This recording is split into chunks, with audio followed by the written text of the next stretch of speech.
have our beautiful trimmed oxtails. I'm gonna tell you like this, fam. I already pre-washed these off camera. When you get your oxtails, trust me, first thing you want to do is trim the fat off of your oxtails, fam. I know some people like a lot of fat on it. I know fat is flavor. I personally love fat myself, but you don't want too much fat on your oxtails, fam. You gotta trim them things down, because trust me, you want to have that good fat to meat ratio so that thing can be nice and flavorful. You don't want it all greasy and oily and just all gelatinous. That ain't good for nobody, fam. Plus, you want to clog your arteries. So make sure you trim the fat, but leave a little bit so you can have that good flavor. You feel me? Next, you definitely want to make sure you wash your meat. You gotta wash your meat. Reason being, because especially if you get it from a butcher or grocery store, hey fam, this piece of meat comes from the tail of the cow. All right, and what that means is it's gonna be a lot of bones. So when they cutting into that thing, a lot of bone shards and a lot of debris and impurities is gonna be right within this meat.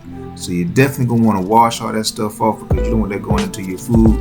You don't want to be ingesting any of that bad stuff, all right? So make sure you wash your meat. So after you trim your fat, wash your meat, you're gonna have some beautiful, beautiful oxtails like you see on the screen right here, fam. Look at that. That's a thing of beauty. Now we're just gonna get to seasons, all right? So let me go ahead and show you what the seasons is looking like. All right, fam. These are the 19 seasonings you're gonna use to season your beautiful oxtails, all right, fam? First, we're gonna use the good old kosher salt, the kosher sea salt. Now, you don't have to use kosher salt. I just happen to have that on hand, but you can use any type of salt, any type of sea salt you want. So I'm just letting you know right now, it's the kosher sea salt that I got on hand, and you can use about as much as you need. It's not really measured out, so you can just use however much salt you think you need for your recipe, all right? And just go ahead and sprinkle it on just like so. All right, next, it's gonna be that cracked black pepper. You're gonna sprinkle it on like so. There we go, just like that. Next is gonna be your Creole seasoning. You're gonna need about 1.5 tablespoons of that. Go ahead and sprinkle it on. Yeah, looking good, looking good, looking good. Next, paprika, which is gonna be about half a tablespoon of paprika.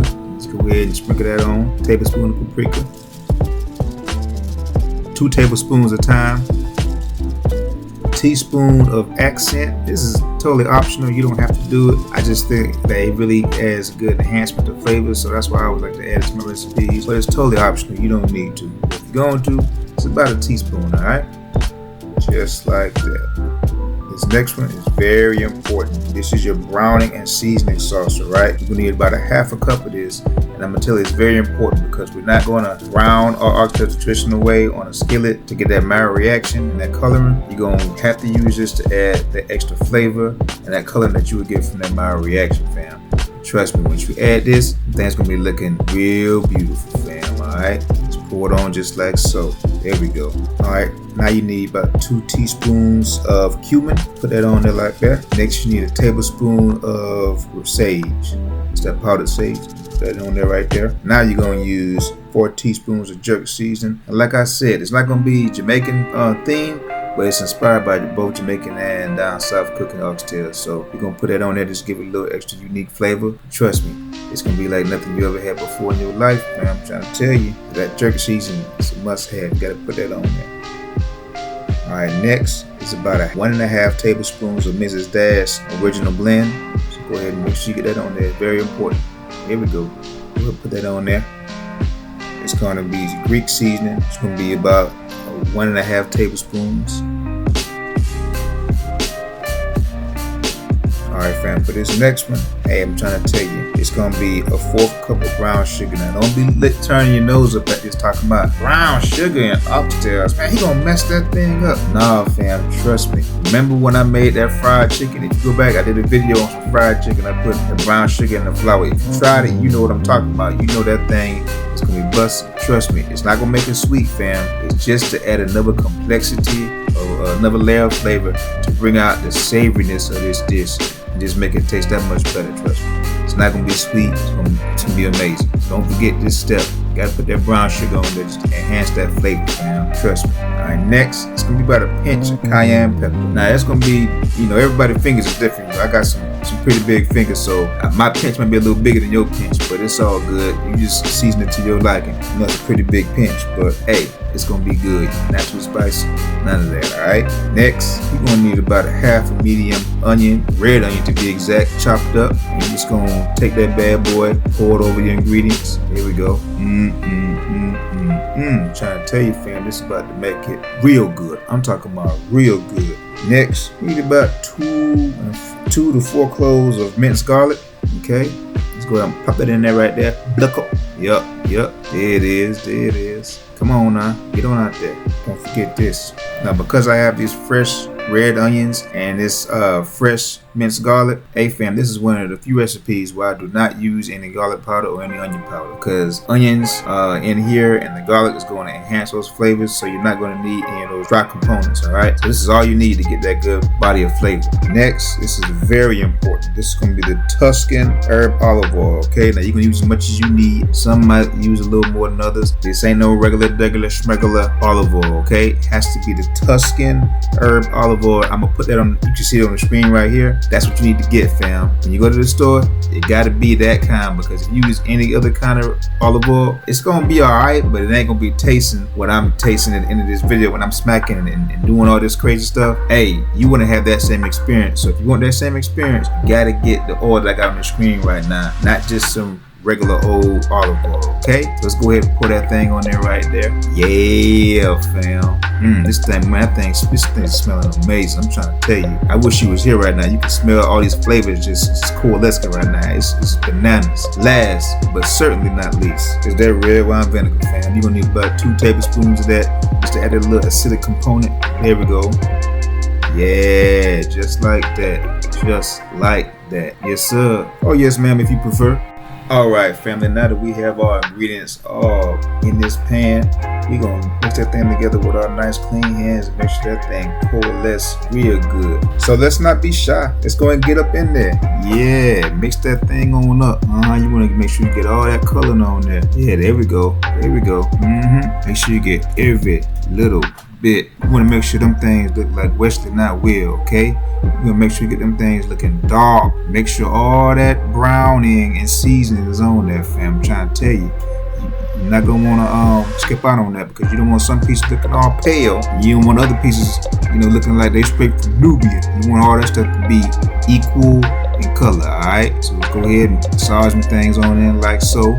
For best results, you're going to want to marinate your meat, fam, for a minimum of 3 hours, a maximum of 12 hours. And the reason why there's a maximum is because there are a lot of acidic ingredients in this marinade that will break down your meat to the point where it's real mushy if you go over 12 hours. So keep it at a maximum of 12 hours, minimum 3 hours if you want to marinate. However, marination is not necessary. You don't have to do it, but for best results, you need to marinate that meat, fam. I just want to let you know. Oh, you see that? That's beautiful. Look how beautiful that is. That thing ain't even cooked. That thing ain't even cooking. It already look that good, boy. Boy, you see how good that stuff is, man. That's just raw. Ain't been a lick of cooking on that. That thing raw and looking like that. Look like it's ready for you to bite into, but don't do that, fam. You won't regret it, okay? Let's go ahead and be patient. Get this thing in the oven. But yeah, like I was saying, man, you definitely want to make sure that thing is marinated. If you don't marinate it, the cooking time and temperature is going to differ depending on whether you marinate it or not, Alright, the final ingredient we're going to use before we put this thing in the oven is water or beef broth, fam. Preferably beef broth so you have more flavor. About 2 cups. 2 to 2.5 cups, maybe 3 cups of water or beef broth should be enough to give your oxtails that lubrication you need.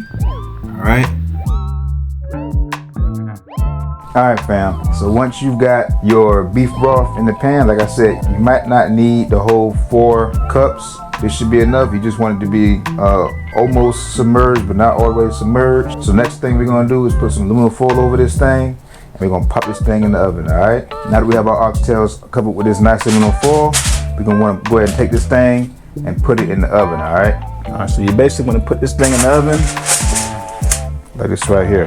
Now, just to let you know, if you marinated your meat beforehand, you want to make sure that you have it in the oven for about 1.5 hours. If you had in there, if you did not marinate your meat, you have to cook it a little longer for about 2 hours. The marinated meat is going to be at 350 degrees for 1.5 hours. Non-marinated meat, we're going to have it in there for 2 hours at 325 degrees, all right? And that's Fahrenheit. Let's go ahead and close the thing up and we'll come back in 2 hours.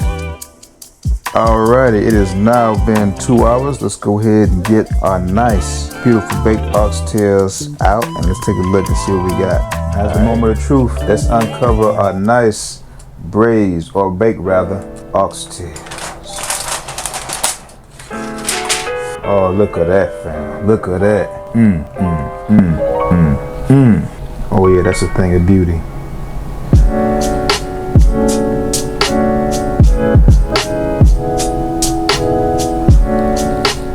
Yeah, boy. Now that is a thing of beauty. Just look at this, fam. Look at this. You see how tender that is?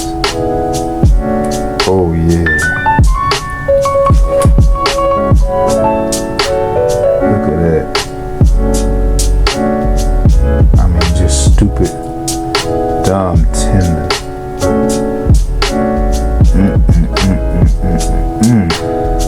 Telling you, fam, if you want to see more recipes like that, make sure you subscribe. I'm telling you, it's gonna be the best oxtails you ever had in your life. But hey, without further ado, let's go ahead and put this back. You see the vibes. We're gonna get this thing on the plate. We're gonna taste. All right, back in a sec.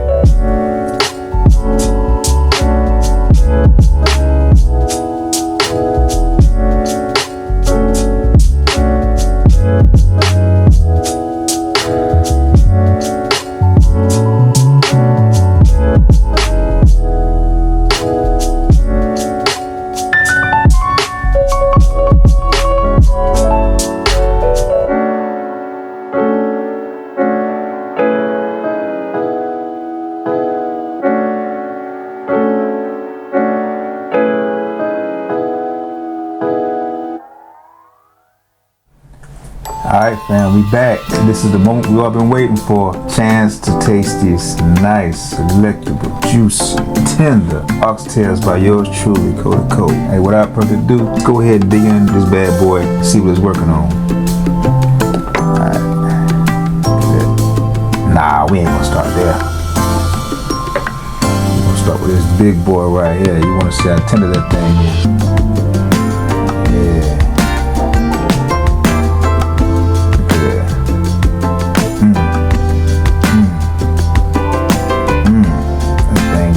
Look at that. Ooh. Alright, enough for the stalling. Let's go ahead and get in this thing and see what it's working with. Alright, let's taste.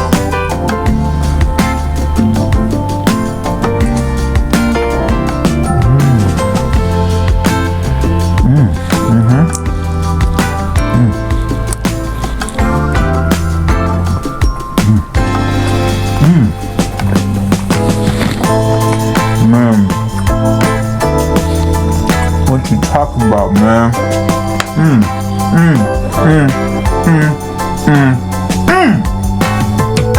Let's do it, John. We're gonna have a big bite.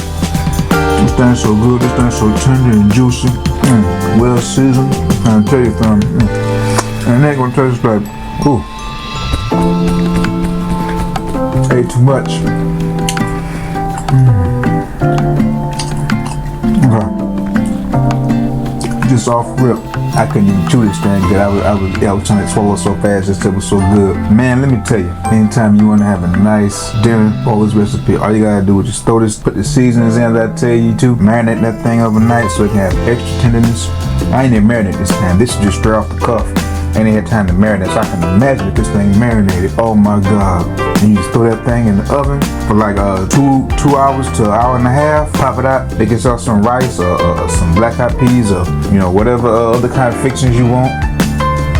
Bam, got yourself a dinner. I'm telling you, you won't have them all wondering how you learn how to cook like this, man. How you know how to do it? I'm telling you, the boy Cole showed you how to do this, huh?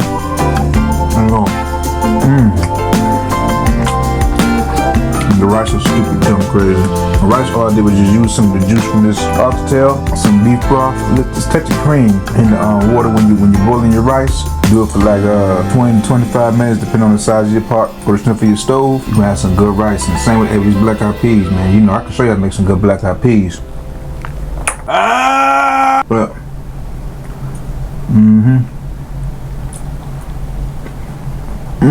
that's good.